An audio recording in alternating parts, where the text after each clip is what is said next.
Welcome to Radha channel. ನೋಡಿ friends, ನಾನು ದೀಪಾವಳಿ ಹಬ್ಬಕ್ಕೆ ಎಲೆಪ್ಪ ಮಾಡಿದ್ರೆ ಹೇಗೆ ಹೇಳಿ ಹಾಗೆ ಎಲೆಪ್ಪದ ಹಿಟ್ಟು ರೆಡಿ ಮಾಡಿ ಇಟ್ಕೊಂಡಿದ್ದೆ. ಇದರ ಮಾಡೋದು ಎಷ್ಟಕ್ಕೂ ಅಳತೆ ಎಲ್ಲ ನನ್ನ ಡಿಸ್ಕ್ರಿಪ್ಷನ್ ಬಾಕ್ಸಲ್ಲಿ ಲಿಂಕ್ ಕೊಟ್ಟಿರ್ತೆ ಫ್ರೆಂಡ್ಸ್. ಅದಕ್ಕೆ ಹಿಟ್ಟು ರೆಡಿ ಮಾಡಿ ಇಟ್ಕೊಂಡದನ್ನು ತೋರಿಸ್ತಾ ಇದ್ದೆ. ಇದನ್ನೀಗ ಒಲೆ ಮೇಲೆ ಎಣ್ಣೆ ಇಟ್ಕೊಂಡಿದ್ದೆ. ಬಿಸಿ ಆದ ಕೂಡಲೇ ಕಾಸಿ ತೋರಿಸ್ದೆ. ಎಲೆಪ್ಪ ಇದು ಹಾಕೋ ಬಾಣಲ್ಲಿ ಎಣ್ಣೆ ಬಿಸಿ ಆಯ್ತಲ್ಲ, ಹಾಕೊಂಬ.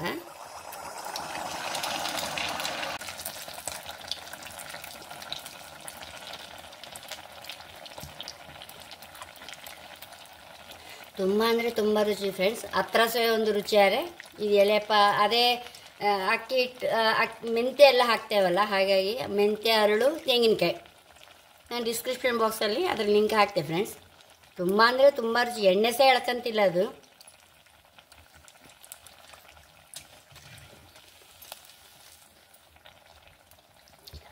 ಲೈಟ್ ತಗೊಂಬ.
ಪ್ಲೇಟ್ಗೆ ಹಾಕೊಂಬ.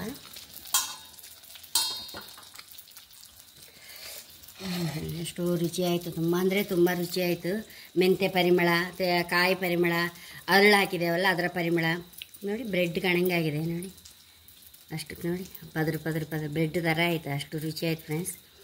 ಎಲೆಪ್ಪ ಖಂಡಿತ ಟ್ರೈ. ಮಕ್ಳಿಗಂತೂ ತುಂಬ ಇಷ್ಟ ಆಗುತ್ತೆ ನೋಡಿ ಫ್ರೆಂಡ್ಸ್. ಇದಕ್ಕೆ ಬೇಕಾದ ಅಕ್ಕಿ, ಮೆಂತ್ಯ, ಕಾಯಿ, ಅರಳು ಅಷ್ಟೇ ಫ್ರೆಂಡ್ಸ್. ಅಷ್ಟರಲ್ಲೇ ನೋಡಿ ಎಷ್ಟು ರುಚಿಯಾಗಿದೆ. ಖಂಡಿತ ನೀವು ಸಹ ಟ್ರೈ ಮಾಡಿ. ಹಾಗೆ ನನ್ನ ಚಾನಲ್ ಇಷ್ಟ ಆದರೆ ಸಬ್ಸ್ಕ್ರೈಬ್ ಮಾಡಿ, ಲೈಕ್ ಮಾಡಿ, ಕಾಮೆಂಟ್ ಮಾಡೋದಂತೂ ಮರಲೇಬೇಡಿ. Thank you.